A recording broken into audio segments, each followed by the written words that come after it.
सद्गुरु महाराज जी के विशेष गुणों में एक गुण रहा है महात्मा का।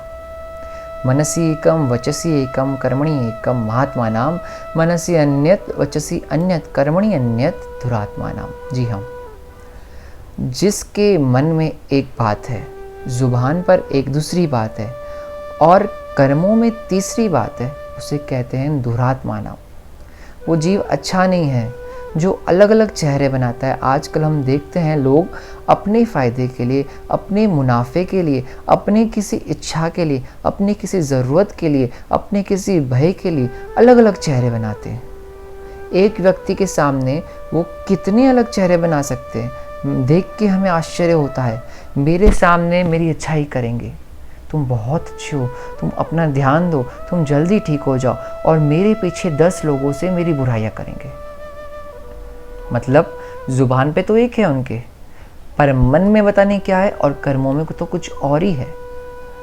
मेरे सामने जुबान पे मीठी मीठी बातें, मन में मेरे लिए द्वेष है और कर्म ऐसे किए जा रहे हैं कि इसके लिए कहीं से कहीं आग लगे। ऐसे जीव को दुरात्मा कहा गया है।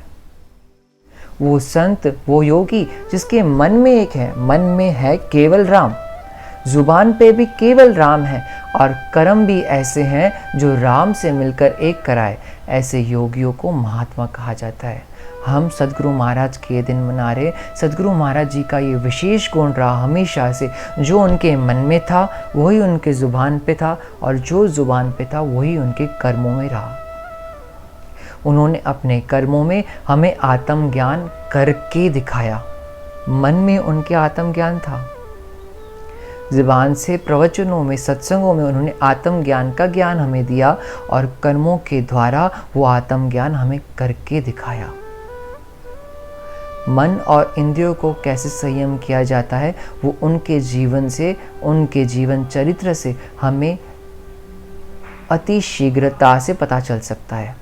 सद्गुरु महाराज जी ने अपने जीवन में, मन में, वचनों में और कर्मों में एकता रखी। ऐसे महापुरुषों के हम दिन मना रहे हैं जिन्होंने कभी भी किसी के लिए भी अलग चेहरे नहीं बनाए। आज लोग अलग अलग मुखौटे पहन के घूमते हैं। हर इंसान के सामने उनका एक नया ही फेस होता है, उनका एक नया ही लुक बन जाता है।